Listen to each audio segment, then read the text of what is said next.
दोस्तों ईपीएफओ के 5 बड़े फैसले आ चुके हैं जो कि अप्रैल से लागू होने वाला है। दोस्तों ये जो फैसला ईपीएफओ ने लाया है अभी 2026 में जो ला रहा है फैसला, इसके लिए बहुत सारे लोगों को दिक्कत होगी। जितने भी कर्मचारी भारत में प्राइवेट सेक्टर में काम कर रहे हैं उनके लिए काफी बड़ा दिक्कत होने वाली है। उनके सैलरी पे प्रभाव पड़ने वाला है, उनके जो ईपीएफ फंड पे प्रभाव पड़ने वाला है, उनकी पूरी कैरियर ही खराब करने में तैयारी चल रही है इनकी पूरी रणनीति। पहले आप इसको सुन लो, ईपीएफओ क्या कह रहा है, पहले सच्चाई क्या है उसके बारे में बताऊंगा, पूरा अच्छी तरीके से डिटेल से समझाऊंगा। पहले जो ईपीएफओ के सीईओ हैं उनकी बातें सुन लेते हैं। फाइल करके उसको पैसा उठाना पड़ता था, लेकिन ईपीएफओ के गवर्निंग बोर्ड ने निर्णय करके उसको सरल कर दिया है और 25% पैसा रख के 75% पैसा कभी भी जब चाहे तब वो जाके विड्रॉल कर सकते हैं और किसी की नौकरी 1 साल पूरी होने के बाद बाकी के पैसे भी वो विड्रॉल कर सकते हैं। दूसरा निर्णय करा गया है कि किसी की नौकरी छूट जाए तो व्यक्ति एम्प्लॉइज 2 महीने में अपना पैसा विड्रॉल कर सकते थे, लेकिन ये प्रावधान बढ़ा के हमने 1 साल तक विड्रॉल करने के लिए तय करा है।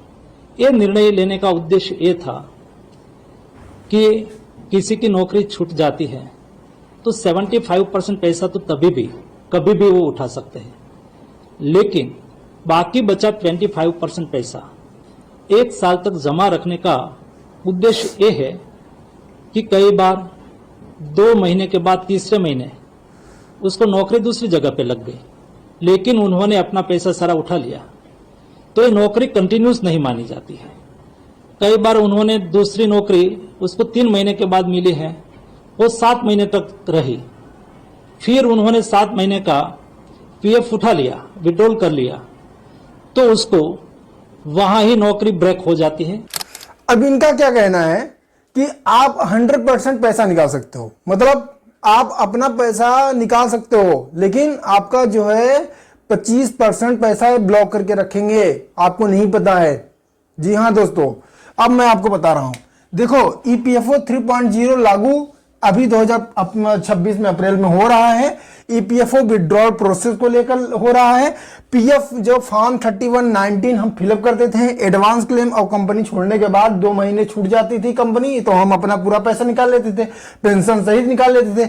लेकिन अब कह रहे हैं कि ये फॉर्म 3119 मतलब आपका पैसा, एम्प्लॉय का पैसा, एम्प्लॉयर का पैसा आप कभी भी निकाल सकते हो, कभी भी कह रहे हैं, ठीक है, एनी टाइम आप निकाल सकते हो। लेकिन ये नहीं बता रहे हैं कि उसका प्रावधान क्या है। उसको भी 3 बार निकालने के लिए हर तरीका दे रखा है, 3 बार, 4 बार, 5 बार, इस टाइप का उनका प्रोसीजर दे रखा है, ठीक है।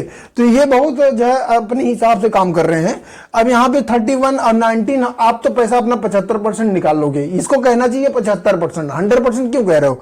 उसके बाद दोस्तों यहाँ पे फॉर्म 10C वाला जो पैसा है मैं आपको बताना चाहता हूं कि फॉर्म 10C वाला ये ब्लॉक करके रखेंगे और तब देंगे जब आप जो है दोस्तों 58 साल के पूरे हो जाओगे, आपको पेंशन के योग्य हो जाओगे, तब देंगे। अभी तो ये कह रहे हैं 1 साल बाद आपको दे दूंगा। अरे भैया, अब इनका क्या कहना है कि आप 1 साल नौकरी छोड़ के बैठे रहो और 1 साल बाद रिजाइनेशन सबमिट करो, तब आप यहाँ पे फॉर्म 10C निकाल पाओ। मतलब 1 साल बाद को ये आम व्यक्ति 1 साल तो बैठ ही नहीं सकता, क्योंकि उसको नौकरी करने के, घर चलाने के लिए पैसे की जरूरत पड़ेगी। 1 साल वो बैठ ही नहीं सकता, वो जरूर नौकरी करेगा। इनके माइंड में तो पक्का है, क्योंकि भाई बहुत सारे ऐसे लोग हैं 20-25 हजार कमाने वाले व्यक्ति, वो घर चलाने के लिए उनको नौकरी करना पड़ेगा। तो यहाँ पे क्या कह रहा है, फॉर्म 10C वाला जो पैसा है अब आप 1 साल बाद निकल पाओगे, इनका ये कहना है। और दूसरा वादा ये फिर कह रहे हैं, देखो पीएफ ये वर्कर्स का पैसा है, काम करने वाले लोगों का पैसा है, जो आपके पैसे से काटा जाता है और पीएफ में जमा करा जाता है। तो हमने देखा कि आपका पीएफ का पैसा उठाने के लिए आपको 10 प्रकार के फॉर्म भरना पड़ता है, 10 प्रकार के कॉलम भरना पड़ता है और थक जाते थे बहुत। हमने धीरे उसमें चेंज करते मैं ये बात पर पहुंचा कि 75% पैसा आज अभी कल से भी आप निकाल सकती हो। कल भी जाके आपका पीएफ पड़ा है, 75% पैसा उठाना है, आप उठा सकती हो। मैं तो आपको एडवांस ये भी बता दूं कि मैं अगले मार्च महीने के पहले आपको आपका पीएफ का पैसा उठाने के लिए एटीएम से जाके उठा लेना है। मैं उसको यूपीआई से लिंक कर दूंगा। 75% पैसा कभी भी जाके उठा लो। अब दोस्तों देख सकते हो, ये दूसरा वादा कह रहे हैं कि यूपीआई एटीएम से लिंक कर दूंगा। आप एटीएम में जाओ, तुरंत कभी भी अपना पैसा निकाल सकते हो, यूपीआई के माध्यम से निकाल सकते हो। ठीक है भैया, अच्छी बात है, यूपीआई के माध्यम से अपना पैसा निकाल सकता है कोई भी व्यक्ति, बहुत अच्छी बात है, आपने अच्छा प्रोग्राम दिया ये वाला, चलो। लेकिन आप जो ये पैसा 25% रोकोगे, ये क्यों रोकोगे? इसका सीधे मकसद ये है कि इसमें सरकार की रणनीति है, इसमें सरकार की पूरी जो है इसमें हिस्सेदारी हो चुकी है। मैं आपको बता रहा हूं, सरकार इसमें क्या करेगी कि अगर आप 1 साल बाद रिजाइनेशन सबमिट करोगे तो 1 साल बेरोजगारी का लिस्ट में आओगे ही नहीं, बेरोजगारी का लिस्ट डाउन हो जाएगा। लोग 1 साल तो छोड़ ही नहीं सकते हैं, लोगों का फंड पैसा फंसा रहेगा, उनको 10 साल मतलब इनको नौकरी करवाना ही है। आप नौकरी जो है अपना नहीं छोड़ सकते हो, आपको ये फंसा के रखेंगे, ऐसा सिस्टम कर दिया है। अब मुझे बताओ कि अगर आप 1 साल बैठोगे तो फिर रिजाइन सबमिट करोगे, फिर अपना पैसा पेंशन वाला पैसा निकालोगे 25%, इतने में तो आपका 1 साल में तो बैठे बैठे नुकसान हो जाएगा, जितना होगा नहीं उसमें।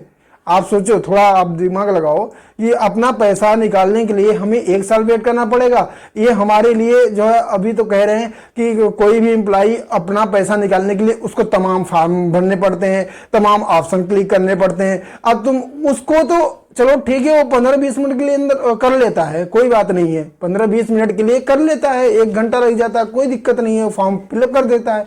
लेकिन आप तो पूरा कह रहे हो कि 1 साल बाद, 1 साल का समय ले रहे हो, फॉर्म से तो और बेकार कर दिए हो, हद ही पार कर दी है। ये सिस्टम आ चुका है, अप्रैल में लागू होगा। दोस्तों ध्यान देना, फॉर्म 3119 ये निकाल सकते हो, लेकिन फॉर्म 10C वाला पैसा भूल जाओ, ये नहीं देने वाले। अब पेंशन का पैसा ये जल्दी नहीं देंगे, अब रोला देंगे आपको। यूपीआई एटीएम से लिंक करेंगे, वादा कर रहे हैं, लेकिन अभी इनका प्रोसेस क्या है हमें नहीं पता, क्योंकि इनका कोई भी सिस्टम जो है अभी तक ठीक ठाक से चला नहीं है। क्योंकि आज भी लोग, हमारे पास बहुत सारे लोग कमेंट करते हैं कि सर पीएफ सेटलमेंट हो गया, लेकिन 2 महीने हो गए पैसे नहीं आए, कंप्लेंट दर्ज करने पर भी कोई सुनवाई नहीं हो रही है, पैसा ही नहीं आया। आधा, बहुत सारे लोग बोल रहे हैं आधा पैसा आया, आधा पैसा नहीं आया। इनका पूरा सिस्टम ही, मतलब पूरा ईपीएफओ ने सिस्टम पूरा धज्जिया बना रखा है। पुराने रूल को, अगर कुछ नया आ जाता है तो पुराने रूल को बिल्कुल भूल जाते हैं। लोग बहुत परेशान चल रहे हैं, आप भी बहुत परेशान चलोगे। अब फ्यूचर में बहुत ज्यादा इनकी जो है अब ईपीएफओ पे निगरानी आ गई है, अब सभी कर्मचारियों के, वर्कर के ऊपर निगरानी आ गई है। अभी पूरा ध्यान रखेंगे, इनके पास कोई काम नहीं, वो फंड जो पैसा आपका जमा हुआ है उसके साथ अब छेड़खानी करेंगे, उसके साथ करेंगे खिलवाड़। सीख दे बात। अभी इनका सीधा सीधा ये हो गया, बताओ ईपीएफओ 3.0 जो अभी अप्रैल में अब लागू होगा, इसमें ये सिस्टम अब लागू करने वाले हैं कि आप अपना पैसा और कंपनी वाला पैसा कह रहे हैं कि कभी भी निकाल सकते हो, लेकिन पेंशन वाला पैसा आपको नहीं निकलने वाला है। 10 साल नौकरी पूरी करने के बाद निकाल सकते हो, वो भी रिजाइनेशन, वो भी 58 साल के पूरे हो जाओगे तो पेंशन दिया जाएगा, आपको वो पैसा नहीं मिलेगा। अब भैया तुम 58 साल के जिंदा रहोगे तब ना, पता नहीं। अभी कह रहे हैं स्पॉन्सर को मिलेगा, अगर आप नहीं रहे तो कोई भरोसा नहीं है। जिंदा रहते हुए अपना पैसा तुम ले नहीं पा रहे हो, तब से आपको जाने के बाद पैसा ये देने वाले हैं। तो दोस्तों ईपीएफओ बहुत ही मतलब अब बदलाव कर चुका है, बहुत बड़ा बदलाव कर रहा है, लेकिन इस पे कोई नेता, मंत्री जो है, न्यायाधीश, कोई बोलने वाला सवाल जवाब है नहीं, क्योंकि वर्करों का कोई है नहीं। वर्कर का खुद से आपका जो काम है, आप ड्यूटी करते हो, आपका खून का पसीना का जो पैसा होता है ये सब चूसने वाले हैं। पूरी तैयारी चल रही है, पूरी तैयारी चल रही है। तो दोस्तों ईपीएफओ 3.0 इसी तरीके से अब ये लागू करने वाले हैं। कोई भी ईपीएफओ की सही जानकारी पाने के लिए आप मुझे जरूर सब्सक्राइब करें। ईपीएफओ का कोई भी प्रॉब्लम आ रहा है आप मुझे सब्सक्राइब करें, हमारे चैनल को जरूर इससे जुड़ के रहें। कोई भी समस्या आती है आप कमेंट करें। बने रहें आप हेल्प सेंटर प्रयागराज पे। मैं हूं शरद तिवारी।